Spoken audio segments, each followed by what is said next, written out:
helicopter in modern times. Here comes the HH-65, the gear are down.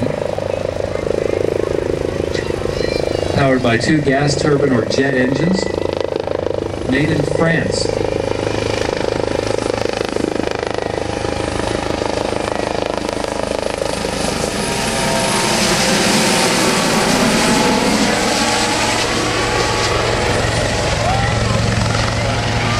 I don't know if you noticed, but on all the other helicopters here today that are single main rotor that you saw flying, the rotor system turns counterclockwise.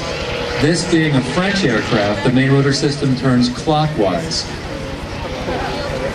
Among other things, that means that the fuselage has a tendency to rotate in the opposite direction because as those engines are powering that rotor system, in this case, clockwise, because of Newton's laws of motion that state for every action there's an equal and opposite reaction, they're going to be trying to twist the fuselage opposite the rotation of the main rotor system. That's why we need a tail rotor back there. In this case, it's a fan assembly. It's actually an anti-torque device to defeat the natural inclination of the fuselage to turn. In most free-world aircraft, the fuselage would want to turn nose right, tail left. In this case, it's going to want to turn tail right, nose left.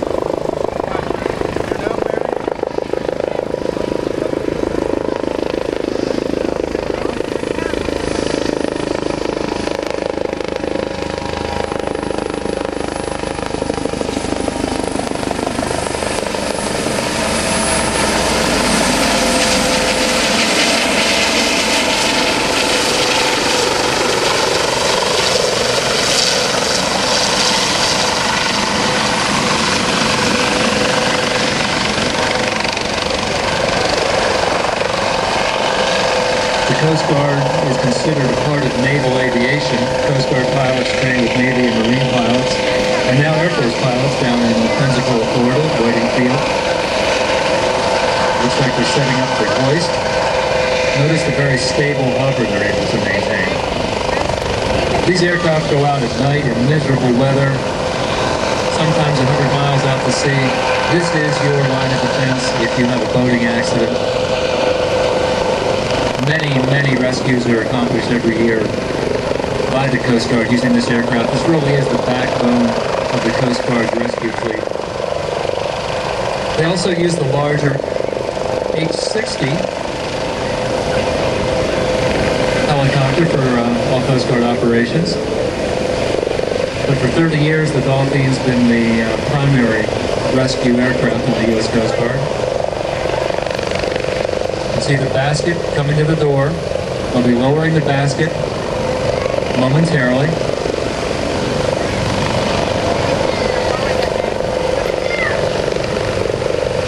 The crew are giving directions to the pilot. Remember that the pilot's taking his reference off something forward and out ahead of him or her. The pilot is probably not able to see the person in the water that they'd actually be rescuing. There goes the basket down. The hoist can generally carry about 600 pounds, not too much more than that.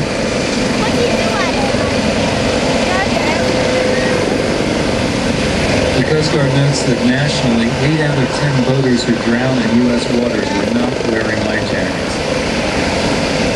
Countless boaters' lives could be saved if boaters would wear these life jackets. When things go bad in the water, things happen fast, and the Coast Guard is there to answer the call for help. Many search and rescue cases begin with a search, and searches can take anywhere from minutes to hours or even days. Also, letting a friend or a family member know about your boating activities by using what they call a float plan reduces this time and greatly improves your chances. So let someone know where you're going to be, what you're doing, when you're expected back. When seconds may mean the difference between life and death of a survivor and a rescue swimmer, they actually jump out of the Coast Guard aircraft into the water instead of going down the hoist. When the situation is too dangerous, the swimmer is lowered from the helicopter's hoist.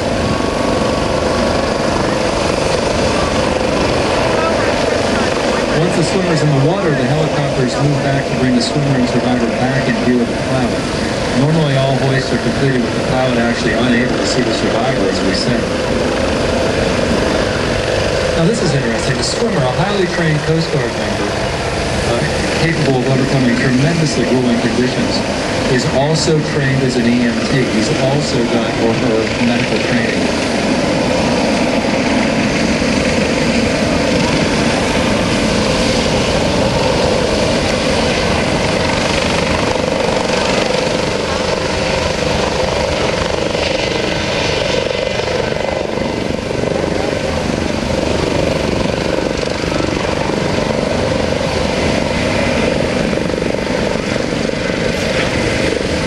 Notice how stable the aircraft is in the hover.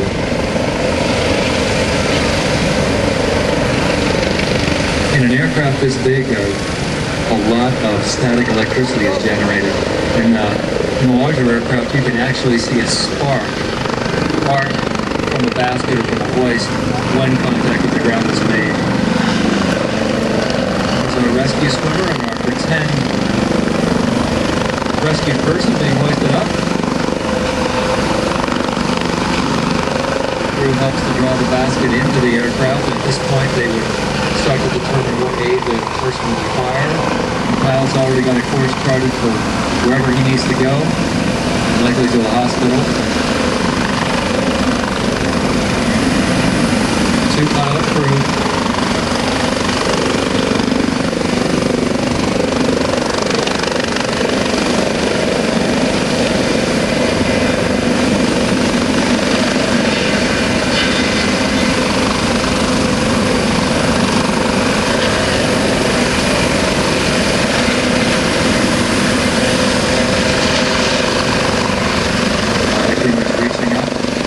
Putting the hoist back in the flight position.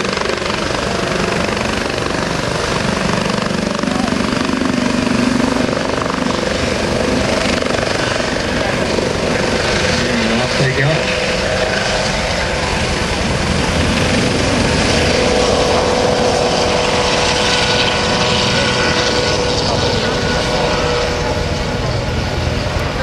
As the HH-65 departs, remember that momentarily, we'll be starting to see other military aircraft come up out of the QVC field.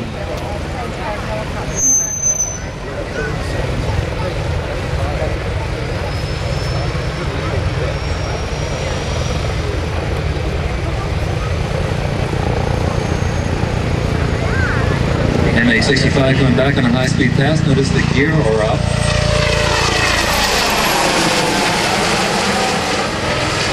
Helicopters can fly in a configuration like this up to about 200 nautical miles an hour.